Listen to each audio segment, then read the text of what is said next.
Assalamualaikum warahmatullahi wabarakatuh. Perkenalkan, kami dari kelompok 3 akan mempresentasikan hasil dari kelompok kami, yaitu tentang metodologi pengembangan model spiral.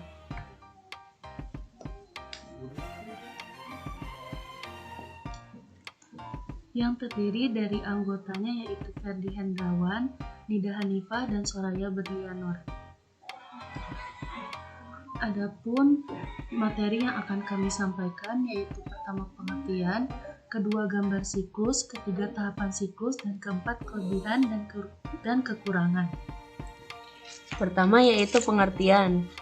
Model spiral adalah gabungan dari model prototyping dan model waterfall dengan penekanan yang tinggi pada analisis resiko tiap tahapannya. Bentuk ini bersifat iteratif atau berulang dengan mengontrol aspek yang teratur dari sekuensial linear. Fungsi model spiral ini adalah untuk melakukan perubahan, penambahan, dan pengembangan suatu software dengan deretan pertambahan menjadi lebih baik secara cepat dan tepat berdasarkan keinginan dan kebutuhan pengguna. Yang pertama yaitu konsep development, yaitu bagaimana sistem itu akan dibuat. Dari tahapan liaison, planning, risk analysis, engineering, construction, dan sistem evaluasi. Yang kedua yaitu sistem development, pengembangan dari sistem dimulai dari liaison, planning, risk analysis, engineering, construction, dan sistem evaluasi, lalu dilanjut dengan sistem enhancement, yaitu apakah sistem itu meningkat atau tidak. Sampai terakhir yaitu sistem maintenance, yaitu perawatan dari implementasi setiap sistemnya. Dan sistem maintenance ini berakhir dalam tahapan evaluasi.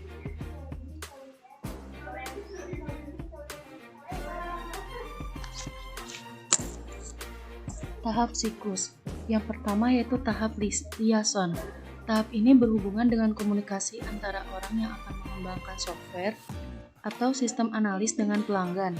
Tujuannya adalah agar dapat memuaskan pelanggan dengan memperbaiki dan mengembangkan software sesuai dengan kebutuhan, kepentingan, dan keinginannya.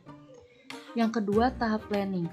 Tahap perencanaan meliputi estimasi biaya yang digunakan, batas waktu, pengaturan jadwal, identifikasi lingkungan kerja, sumber-sumber informasi untuk melakukan iterasi. Hasilnya adalah dokumen spesifikasi kebutuhan sistem dan bisnis.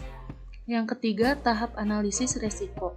Tahap ini berfungsi untuk mengidentifikasi risiko yang berpotensial untuk terjadi dan menghasilkan suatu solusi alternatif secara teknis dan manajemen saat strategi mitigasi risiko direncanakan dan diselesaikan. Yang keempat, tahap rekayasa atau engineering. Pada tahap ini yang dilakukan adalah sebagai berikut. Yang pertama, menguji coding dan mengembangkan software. Yang kedua, menginstal software. Yang ketiga, membuat prototype. Yang keempat, mendesain dokumen. Yang kelima, meringkas suatu pengujian software. Yang keenam, membuat laporan atas kekurangan dari software agar segera diperbaiki. Yang kelima, tahap konstruksi dan peluncuran. Tahap ini berguna untuk mengkonstruksi, menguji, memasang, dan memberi pelayanan kepada pemakai. Yang terakhir, evaluasi. Tahap yang dibutuhkan untuk mendapatkan umpan balik atau feedback dari pelanggan. Keempat, kelebihan, yaitu yang pertama ada perubahan-perubahan yang terjadi dapat diselesaikan secara sistematis. Kedua, estimasi biaya menjadi mudah karena pembuatan prototipe telah selesai dalam segmen yang kecil.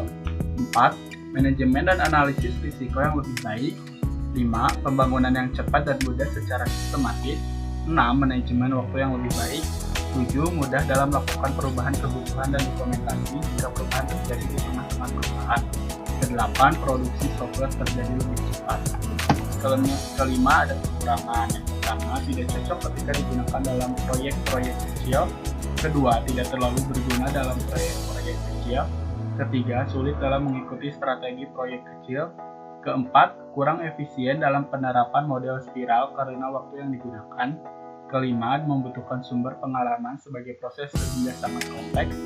Keenam, dalam melakukan proyek kecil, estimasi biaya akan sangat tinggi. Ketujuh, risiko dalam tahap planning jika terjadi perbedaan dalam jadwal pengembangan atau dalam anggaran belanja. Sekian dari kelompok kami. Mohon maaf bila ada kesalahan. Wabillahi taufiq wal hidayah. Wassalamualaikum warahmatullahi wabarakatuh.